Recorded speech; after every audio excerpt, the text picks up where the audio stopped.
여러분, 부모의 최대의 관심사가 뭘까요? 무엇에 최대의 관심을 가지고 살까요? 아마 뭐니 해도 자녀일 것입니다. 부모에게 있어서 자녀는 모든 것이라고 얘기해도 지나치지 않을 것입니다. 부모는 자녀를 키우는 일에 자신의 모든 것을 쏟아붓습니다.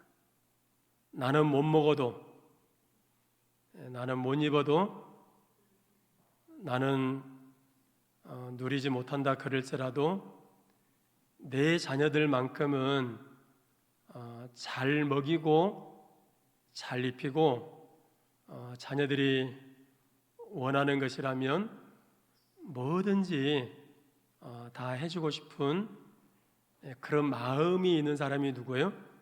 부모예요, 부모. 그래서 부모들의 기도 제목을 보면 기도의 많은 시간 또 기도의 많은 부분을 할애해서 누구를 위해서 기도할까요? 자녀들을 위해서 기도합니다. 신년 감사 그 기도 제목을 받아보면 자녀를 위해서 기도하는 제목들이 다 들어있습니다. 어느 한 가정도 빠지지 않고 신년 기도 제목을 낼 때 우리 자녀를 위해서 기도하는 기도의 제목들이 다 담겨 있는 것을 볼 수 있습니다. 새벽에 눈물 뿌려서 기도하는 것도 대부분 자녀들을 위해서 기도하는 것을 볼 수 있습니다.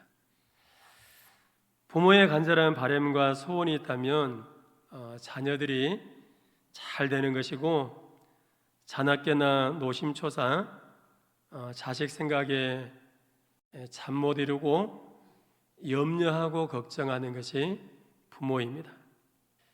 남들에게는 좋은 것만 얘기해서 그렇지 자녀들 때문에 남모르게 가슴앓이 하는 그런 부모도 있을 것입니다. 지금은 하나님의 은혜로 모든 문제가 잘 해결되어서 웃으면서 얘기하지만 그때는 정말 그 자녀로 인해서 마음 아파하고 눈물 흘렸던 아마 그런 부모님들도 계실 것입니다. 여러분, 부모에게 있어서 자녀는 어떤 존재일까요? 부모에게 있어서 자녀는 어떤 존재일까요? 한마디로 얘기하면 참 어려운 존재입니다. 옛날에는 자녀들이 부모의 눈치를 보고 자랐습니다. 혹 부모님의 마음이 불편하지는 않을까? 부모님이 식사는 제대로 하고 계시는 것일까? 기분은 어떠실까? 혹 아픈 데는 없으신가? 그러면서 자녀들이 부모의 눈치를 보고 자랐습니다. 그런데 요즘은 반대로 부모가 자식의 눈치를 보는 그런 시대가 되었습니다. 부모가 자식의 비율을 맞추는 그런 시대가 되었다는 것입니다.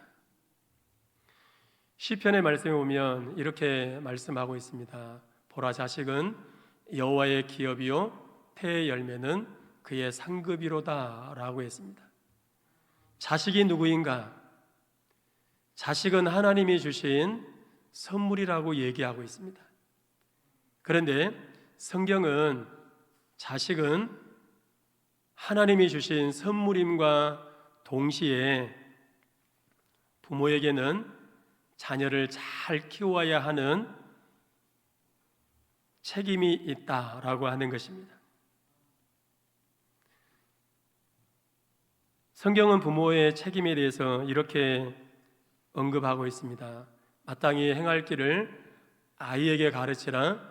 그리하면 늙어도 그것을 떠나지 아니하리라고 했습니다. 부모가 무엇을 가르치느냐에 따라서 자녀의 미래가 결정된다는 것입니다.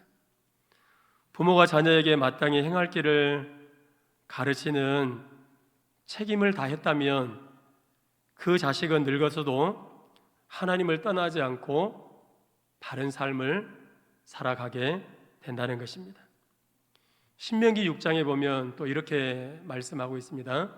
오늘 내가 내게 명하는 이 말씀을 너는 마음에 새기고 내 자녀에게 어떻게 하라고 얘기하죠? 부지런히 가르치라고 얘기합니다. 그래서 집에 앉았을 때든지 길을 갈 때든지 누워있을 때든지 일어날 때든지 하나님의 말씀을 부지런히 강론하라고 가르치라고 말씀하고 있는 것입니다. 부지런히 자녀에게 하나님의 말씀을 가르치라는 것이네요. 앉았을 때든지 길을 갈 때든지 누워있을 때든지 일어날 때든지 어떤 때라도 하나님의 말씀을 자녀들에게 가르쳐야 할 책임이 누구에게 있다는 거예요? 부모에게 있다는 거예요. 이런 말씀을 근거로 자녀는 부모에게 어떤 존재인가? 부모에게 있어서 자녀는 책임져야 할 존재다라고 하는 것입니다. 부지런히 하나님을 경외하고 그리고 하나님을 섬기는 것을 자녀들에게 가르쳐야 할 책임이 누구에게 있다는 거예요? 부모에게 있다는 거예요. 그래서 한마디로 얘기하면 부모는 자녀를 책임져야 할 그런 사람이다라고 하는 것입니다. 여러분, 자녀 교육이 만만치 않다라고 하는 것은 자녀를 길러본 부모라면 누구나가 다 동감할 것입니다. 다른 것은 다 내 마음대로 되는데 자녀 교육만큼은 어떻게 해요? 내 마음대로 안 된다는 거예요. 내가 생각할 때 자녀를 이렇게 하면 잘 양육할 수 있을 거야. 다른 사람들이 자녀를 키우는 것을 보면서 나는 내 자녀를 이렇게 잘 키울 거야 라고 생각하지만 자녀 교육만큼은 내 생각대로 안 된다는 거예요. 그래서 옛날 우리 어르신들이 하는 말이 자식 농사가 가장 힘든 농사다 이런 얘기를 했습니다.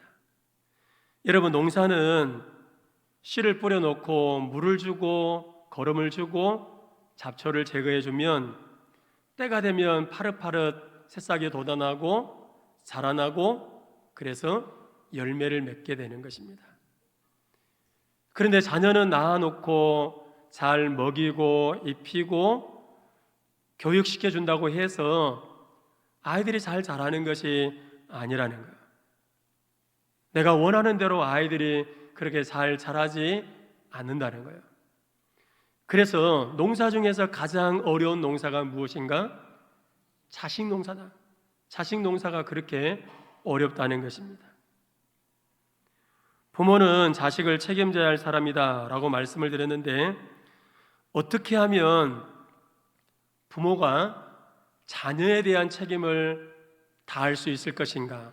오늘 말씀을 통해서 세 가지를 살펴보려고 합니다. 어떻게 하면 부모가 자녀에 대한 책임을 다할 수 있는가?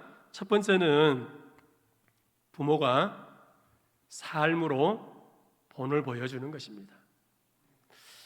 오늘 2절의 말씀에 보면 욥의 가정에 아들이 7과 그리고 딸 3이 태어났다라고 말씀하고 있습니다. 이 말은 욥에게 10명의 자녀가 있었다는 거죠. 그런데 이 말씀은 단순하게 욥에게 10명의 자녀가 있었다라고 하는 그것만을 얘기하지 않는다는 것입니다. 10이라고 하는 숫자는 중동 지역에서 의미가 있는 숫자입니다. 특별히 우리 한국 사람들이 좋아하는 숫자가 뭐죠?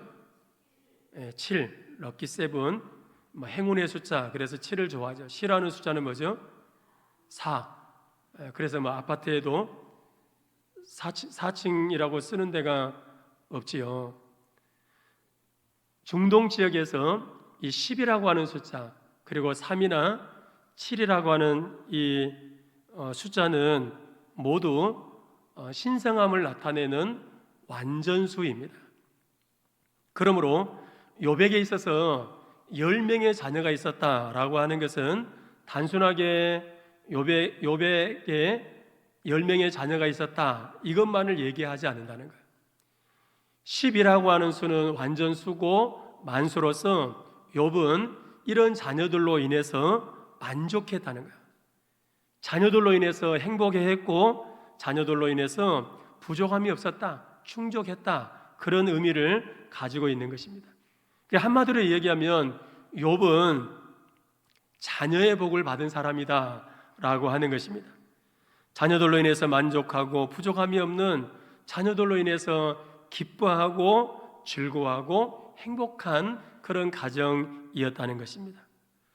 뿐만 아니라 3절의 말씀에 보면 욥은 굉장히 부자였다 이렇게 얘기하고 있습니다.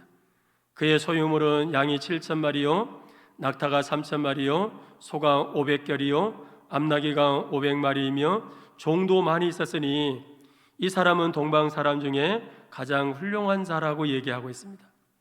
동방 사람 중에 라고 얘기하는데 그 말은 동쪽 지역에 사는 사람 중에 이제 그런 말이기도 하고 동시에 고대 중동 지역 전체를 통칭하는 그런 의미로 사용하기도 합니다. 그리고 가장 훌륭한 자였다라고 하는 이 말은 개역 한글판에서는 가장 큰 자였다 이렇게 번역했고, 그리고 표준 세번역에서는 으뜸가는 부자였다 이렇게 번역했습니다. 그러니까 욥은 동방 사람 중에 가장 훌륭한 자였다라고 하는 이 말은 그 당시 중동 지역에 사는 욥이 가장 부자였다, 많은 재물을 가지고 또 많은 종들을 거느리고 사는 부자였다라고 하는 말입니다. 그러니까 욥은 한마디로 얘기하면 부러울 것이 없는 그런 사람이었습니다. 자녀들로 인해서 욥은 만족해했고 자녀들로 인해서 기뻐하고 자녀들로 인해서 행복한 그런 가정이었습니다.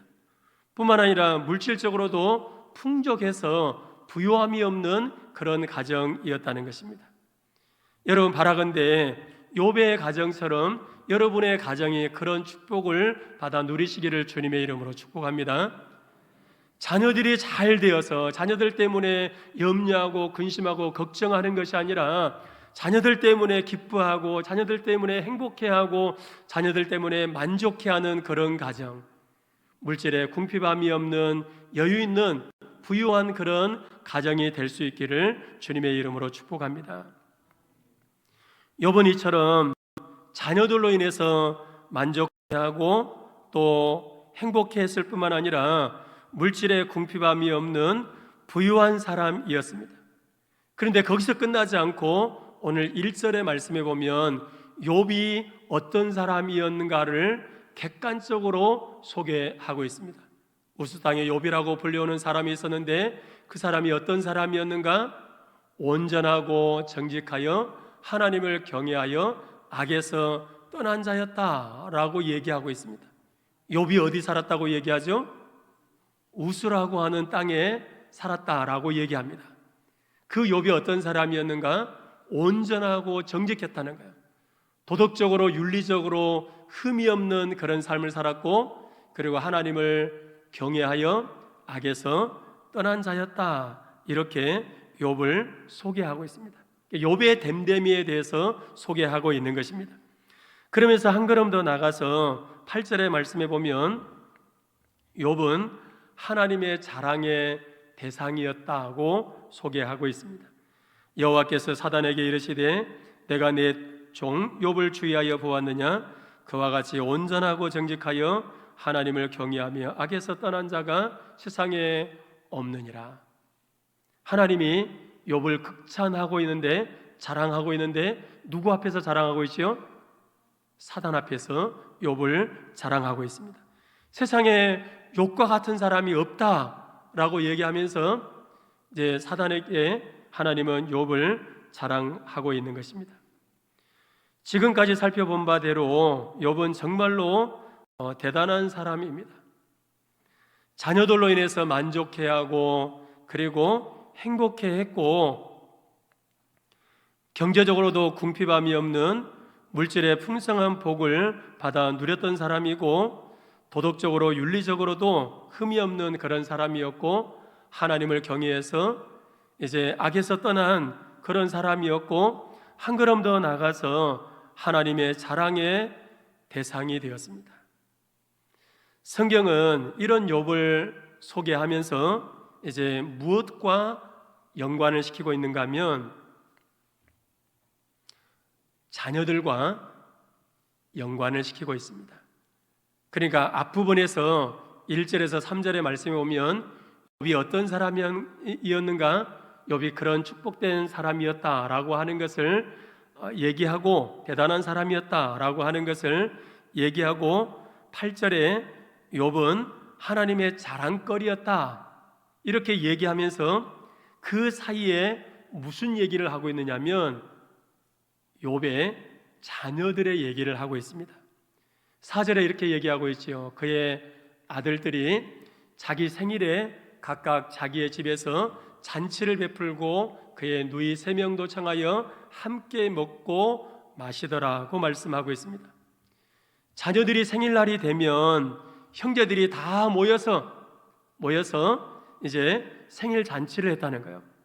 함께 먹고 마시고 즐거워하고, 그리고 출가한 누이들까지도 다 불러서 함께 먹고 마시고 함께 생일 파티를 즐겼다는 것입니다. 무엇을 할 수 있느냐? 자녀들 간에 그렇게 화목했다는 거예요. 안타까운 것은 오늘날 형제들끼리 담을 쌓고 남남처럼 살아가는 그런 자녀들이 있습니다. 없고 가난할 때는 그렇게 위해주고 서로 사랑하면서 살았는데, 이제 유산 때문에 혹은 돈이 생기니까, 아니면 생각해보면 아무것도 아닌 그런 문제를 가지고 형제들 간에 서로 상처를 주고, 그리고 남남보다 더 못하는 원수처럼 그렇게 지내는 형제들도 있다는 것입니다. 그런데 욥의 자녀들을 보십시오. 생일날이 되면 시집간 누이들까지 다 초청해서 함께 생일 파티를 즐기고 있습니다. 그런데 오늘 말씀해 보면, 5절의 말씀해 보면 욥은 이렇게 자녀들의 생일 잔치가 끝나고 나면 욥이 하는 행동이 있었습니다. 말씀을 같이 한번 읽어볼까요? 그들이 차례대로 잔치를 끝내면 욥이 그들을 불러다가 성결하게 하되 아침에 일어나서 그들의 명수대로 번제를 드렸으니, 이는 욥이 말하기를 혹시 내 아들들이 죄를 범하여 마음으로 하나님을 욕되게 하였을까 함이라. 욥의 행위가 항상 이러하였더라. 욥은 자녀들의 생일 잔치가 끝나고 나면 한 번만 그런 게 아니고 항상 그랬겠다는 거예요.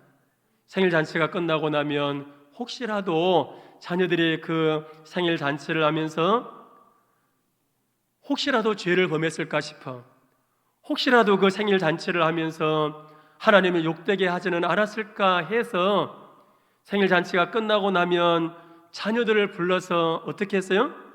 성결하게 하고, 그리고 아침에 자녀들의 명수대로 번제를 드렸다. 그런데 한 번만 그렇게 한 것이 아니고 욥은 항상 그렇게 했다라고 말씀하고 있습니다. 이처럼 욥은 자녀들에게 하나님을 섬기는 신앙의 본을 보여주었다는 것입니다. 여러분, 항상 살아가면서 자녀들에게 신앙의 본을 보여주는 그런 부모를 보면서 자란 자녀들은 결코 잘못되지 않을 것입니다.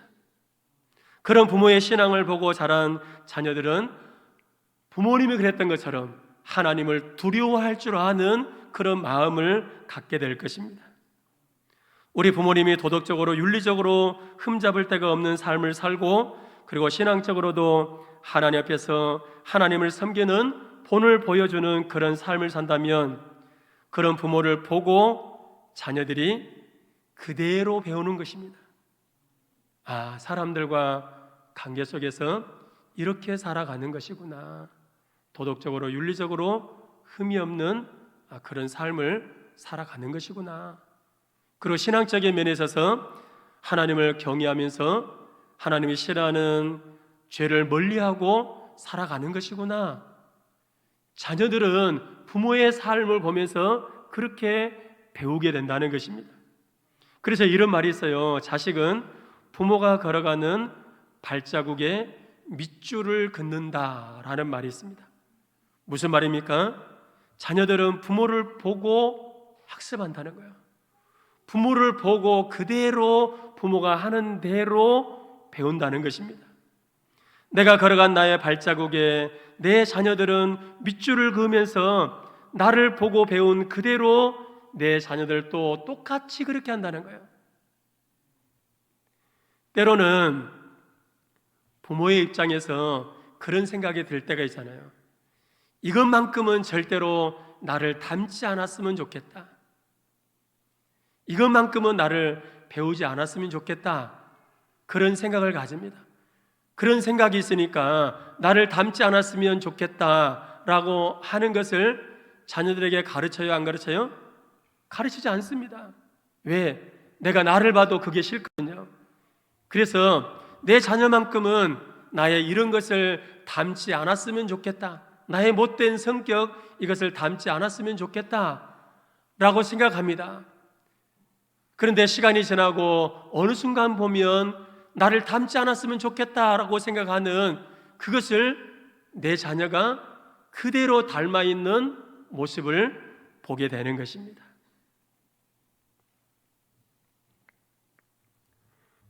여러분, 욥처럼 자녀들에게 도덕적으로 윤리적으로 흠이 없는 삶을 살아가는 본을 보여주시길 바랍니다. 자녀는 부모가 하는 대로 따라하게 되어 있는 거예요. 그러기에 우리가 세상에 살아가는 동안에도 악하게 살아서는 안 돼요. 도덕적으로 윤리적으로 흠이 없는 삶을 살아가기를 위해서 힘써야 될 것입니다. 그리고 신앙적으로도 하나님 앞에서 바른 신앙생활을 하는 거예요. 악을 멀리하고 하나님을 신실하게 경외하고 섬기는 본을 보여주는 것입니다. 이것이 자식에 대한 책임을 다하는 부모가 되는 것입니다. 그런데 본보이는 삶을 살지 않는다면 그것은 자녀에 대한 책임을 다하지 않는 것이 되는 것입니다. 두 번째로 어떻게 하면 부모가 자녀에 대한 책임을 다할 수 있는가? 자녀에게 성결을 가르치는 것입니다. 4절, 5절 말씀에 보면 그의 아들들이 자기 생일에 욥의 아들들이 자기 생일에 각각 자기의 집에서 잔치를 베풀고 그의 누이 3명도 청하여 함께 먹고 마시더라.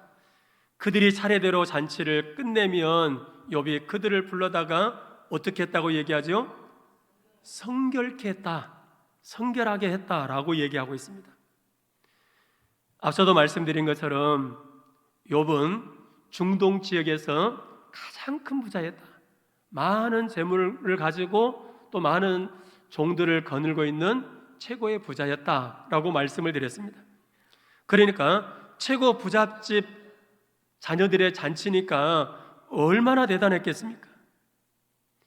욥은 자녀들에게 잘 먹이고 잘 입히는 데에만 그러나 관심을 두지 않았다는 것입니다. 오늘날로 말하면 좋은 대학에 보내고 좋은 직장에 보내고 브랜드 옷을 입히고 그리고 밖에 나가서 기죽지 않게 살게 하는 데에만 관심을 두지 않았다는 것입니다. 욥은 하나님께서 자녀를 잘 먹이고 잘 입히고 세상적으로 성공시키는데 여기만 관심이 있는 것이 아니라 하나님께서 성결한 삶을 살아가게 하는데 욥은 관심을 두었다는 것입니다. 성결이라고 하는 단어는 카도시라고 하는 단어인데요, 그 뜻은 깨끗함, 거룩함 이런 뜻이 있습니다. 그리고 이 깨끗함, 거룩함 이런 뜻 말고도 또 다른 의미가 있는데 봉헌의 의미가 있습니다. 그러니까 욥은 자녀들의 삶의 피로를 채워주는 일뿐만 아니라 동시에 자녀들이 하나님이 받으실 만한 봉헌의 의미가 있다 그랬지요. 그래서 내 자녀들이 하나님이 받으실 만한 그런 성결한 삶, 거룩한 삶, 의로운 삶을 가게 하는 여기에 욥은 관심이 있었다는 것입니다. 혹시라도 내 자녀가 부지불식간에라도 죄를 범해서 하나님의 마음을 아프게 하지는 않았을까? 내 자녀가 하나님이 기뻐 받으실 만한 자녀인가? 하나님 기뻐 받으실 만한 내 자녀들이 성결한 삶을 살고 있는가? 의로운 삶을 살고 있는가? 거룩한 삶을 살고 있는가? 욥은 여기에 관심을 가졌다는 것입니다. 여러분은 자녀들의 무엇에 가장 관심을 두고 사십니까? 좋은 대학에 들어가고 좋은 직장에 취업하고 진급하는 여기에 관심을 두십니까? 물론 내 자녀들이 좋은 대학에도 들어가고 또 좋은 직장에도 취업하고 그리고 진급도 하는 것 너무나도 중요합니다. 그러나 우리 부모의 관심이 여기에서만 그쳐서는 안 된다는 것입니다. 세상적으로 잘 되고 세상적으로 출세하는 여기에만 관심을 둬서는 안 된다는 거예요. 우리의 자녀들의 성결에 초점을 맞춰야 될 것입니다. 내 자녀들이 정말로 하나님이 기뻐 받으실 만한 그런 성결한 삶을 살고 있는가? 거룩한 삶을 살고 의로운 삶을 살고 있는가? 여기에 관심을 둬야 한다는 것입니다. 그런데 오늘날 우리 젊은 부모님들 어떻습니까? 내 자녀들이 학원에 안 가면 죽을 줄로 압니다. 그래서 자녀들이 엄마 오늘 나 너무 피곤해요. 학원 안 가면 안 될까요? 학원 안 가고 싶어요. 그럼 부모님들이 어떻게 하죠? 아니 당장 기말고사인데 학원 안 가면 어떡하냐고. 학원 갔다 오면 엄마가 용돈 10,000원 올려줄게. 엄마가 태워다 줄게. 그리고 학원 끝나고 나면 엄마가 기다릴 테니까 전화해. 요즘 부모님들은 아이들 공부시키는데 학원 빠지면 죽을 줄로 안다는 거예요. 그런데 내 자식이 주일날 아침에 교회 가자고 깨우면 엄마 오늘 나 교회 안 가면 안 돼요. 엄마 오늘 너무 피곤해요. 너무 힘들어요. 그러면 어떻게 합니까? 그래 시험 준비하느라고 힘들었지. 오늘은 좀 푹 쉬어라. 좀 쉬어야 힘내서 또 월요일날 학교 가서 열심히 공부하지. 오늘 좀 쉬어. 엄마가 오늘 교회 가서 열심히 기도할 테니까 너는 집에서 푹 쉬어라. 이게 오늘 우리 부모님들의 모습이지는 않습니까? 예배는 양보하고 순결은 좀 접어둬도 되지만 학원에 가는 것은 절대로 빠져서는 안 돼 라고 가르치고 있지는 않습니까? 여러분 중요한 것은 그렇게 하면 아이들이 그것을 배운다는 거예요. 공부를 잘하면 예배를 포기해도 되는 것이구나. 뭐니 해도 돈이 인생의 최고고 돈이 있어야 사람이 무시당하지 않아. 돈을 위해서라면 예배를 포기해도 되는 것이구나. 돈을 위해서라면 성결도 포기해도 되는 것이구나. 자녀들은 그것을 배워버린다는 거예요.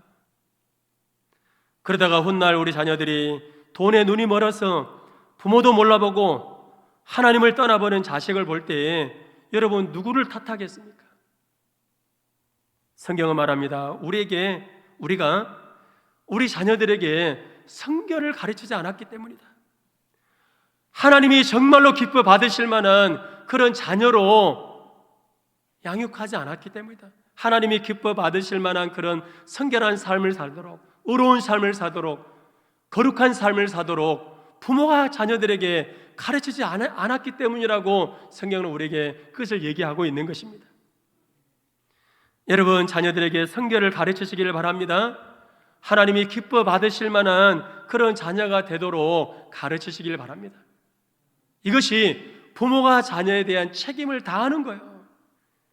가르치지 않는다면 부모가 책임을 다하지 않는 것입니다. 마지막 세 번째로, 어떻게 하면 부모가 자녀에 대한 책임을 다할 수 있는가? 예배를 강조하는 것입니다. 5절의 말씀에 보면 욥의 자녀들이 생일잔치가 끝나고 나면, 차례대로 생일잔치가 끝나면 욥이 그들을 불러다가 어떻게 해요? 성결하게 하고, 그리고 아침에 일어나서 그들의 자녀들의 명수대로 번제를 드렸다고 얘기하고 있습니다. 욥은 번제를 드릴 때에 자녀들의 명수대로라고 얘기하고 있습니다. 그러니까 욥은 자녀들 한 사람 한 사람이 하나님 앞에 예배자로 서게 했다는 것입니다. 우리는 착각하죠. 우리 집안은 예수 믿는 집안이니까 자녀들의 신앙생활 다 잘할 거야. 욥은 우리 집안이 예수 믿는 집안이니까 내가 신실하게 하나님을 경외하고, 그리고 내 자녀들도 다 하나님을 섬기는 그런 자녀들이니까 그렇게 하고 그냥 한꺼번에 그냥 하나님께 예배하고 그러지 않았다는 거예요. 생일 잔치가 끝나고 나면 욥은 혹시라도 내 자녀들이 하나님 앞에 범죄했을까 싶어, 혹이라도 하나님의 영광 가려는 일을 했을까 싶어서 자녀들의 명수대로 자녀들 한 사람 한 사람이 하나님 앞에 예배자로 서서 하나님께 예배 드리도록 그렇게 했다는 것입니다. 여러분, 우리가 속고 있는 부분이 이 부분이에요. 목사의 가정의 자녀니까 잘할 거야. 장로의 가정의 자녀니까, 권사의 가정의 자녀니까, 집사의 가정의 자녀니까, 우리 집안은 예수 믿는 집안이니까, 그리고 우리 식구들은 다 예수 세례 받았으니까 알아서 잘할 거야. 뭔가가 달라도 다를 거야 라고 생각합니다. 그런데 착각이라는 거예요. 여러분, 목사의 가정의 자녀라고 다르지 않습니다. 장로의 가정의 자녀라고 다르지 않습니다. 여러분, 신앙은 하나님과 1대1의 관계입니다. 아무리 내 부모가 목사라고 해서 자녀가 목사의 자녀라고 신앙생활 잘하는 거 아니에요. 신앙이라고 하는 것은 하나님과 1대1의 관계인 것입니다. 그래서 욥은 생일잔치가 끝나고 나면 자녀들이 1대1로 하나님께 예배할 수 있도록 예배자로 세우게 된 것입니다. 내 자녀들이 하나님 앞에 1대1로 예배자로 설 수 있도록 예배를 강조하시기를 바랍니다. 여러분, 교회를 다니는 것은 꼭 신앙이 있어서 다니는 것만은 아니에요. 아이들이 이제 고3 졸업하고 나면 머리가 컸다고 이제 얘기하지요. 내가 고등학교 다닐 때까지는 엄마 아빠 체면 생각해서 내가 어쩔 수 없이 내가 교회 다녔지만 이제는 나도 어른 됐고, 그러니까 또 신앙은 자유고, 그러니까 이제는 내가 알아서 할 테니까 더 이상 간섭하지 마세요. 내가 알아서 교회 가고 내가 알아서 할 테니까 간섭하지 마세요. 이렇게 얘기하는 자녀들이 있습니다. 여러분, 교회를 다니는 것은 꼭 신앙이 있어서만 다니는 것은 아니에요. 몇 년을 다녀도 믿음이 생기지 않을 수도 있습니다. 모태신앙의 자녀라 그럴지라도 신앙이 없을 수 있어요. 여러분들은 신앙생활하면서 언제 인격적으로 하나님을 경험했습니까? 언제 정말로 하나님이 살아계신 하나님이고 나의 구세주다라고 하는 것을 언제 깨달아 알게 되었습니까? 처음 신앙생활할 때 곧바로 그렇게 알게 되었습니까? 그러지 않지요. 처음에는 뭐가 뭔지도 모르고 다닙니다. 권유에 의해서, 안 오면 또 교회에서 뭐 전화 오고 그러니까 마지못해서 교회 다니고, 그러다가 어느 날 하나님의 말씀이 귀에 들려지는 거야. 하나님의 말씀으로 들려지고, 그리고 그 말씀을 통해서 아, 그렇구나, 예수님이 나의 주, 나의 하나님이시구나 깨달아 알게 되어지고, 내 입술로 예수님이 나의 주, 나의 하나님이십니다 고백하게 되는 것입니다. 그러니까 중요한 것은 뭘까요? 어떻게든지 간에 예배의 자리에 앉혀놓는 거예요. 그것이 부모의 책임이요. 어떻게든지 하나님의 말씀을 듣게 하는 것이 중요하다는 거예요. 왜 그럴까요? 믿음이라고 하는 것은 들음으로 생기네, 들음으로. 나 믿음 생기면 그때 갈게요. 그 사람은 사실 죽을 때까지도 교회 나오기 힘듭니다. 어떻게든지 간에 내 자녀가 하나님을 알지 못한다면 예배의 자리에 앉혀놓는 거예요. 그것이 부모의 책임이에요. 그리고 하나님의 말씀을 듣게 하는 거예요. 믿음은 들으면서 생기고 그 믿음을 통해서 구원받게 되는 거예요. 중요한 것은 우리 인생은 한 번 살다가 죽으면 끝나는 인생이 아니라 죽음 이후에는 영원한 천국이 있고 영원한 지옥이 있습니다. 그것을 알기에 어떻게든지 간에 내 자녀에게 하나님의 말씀을 듣게 하는 예배의 자리에 앉혀놓는 거예요. 예배를 강조하는 것입니다. 이것이 자녀에 대한 부모의 책임인 거예요. 책임. 욥은 자녀들의 명수대로 제사를 드렸는데 아침에 일찍 일어나 번제를 드렸다고 그랬습니다. 전날 생일 파티를 하고 다음날 아침 일찍 일어나서 번제를 드린다라고 하는 것 쉽지 않은 일일 수 있습니다. 그러나 욥은 아침에 일찍 자녀들을 깨워서 자녀들로 하여금 1대1로 하나님께 제사를 드리겠다는 거예요. 여러분 한번 상상해 보십시오. 그렇게 욥이 아침 일찍 이제 제사 드리라고 예배 드리라고 자녀를 깨울 때 자녀들의 입장에서 아빠 우리 어제 늦게까지 잔치하고 새벽에 잠들었어요. 오늘 하루만 봐주면 안 될까요? 오늘은 그냥 넘어가면 안 될까요? 옆에 있던 아내가 거들면서 또 한마디 더 합니다. 쟤들 어제 생일 파티 했잖아요. 기분 좋은 날인데 기분 상하게 하지 말고 어제 늦게까지 놀다가 새벽에 잠들었다 그러지 않아요. 그러니까 오늘은 그냥 푹 쉬게 내버려 둡시다. 너무 그렇게 다그치면 잘못하면 애들 삐딱하게 나갈 수 있어요. 그러니 오늘은 그냥 푹 쉬게 놔둔 게 좋겠어요. 상황적으로 보면 그런 일이 있을 수도 있었을 것입니다. 그런데 이번 아침 일찍 일어나서 자녀들을 깨웁니다.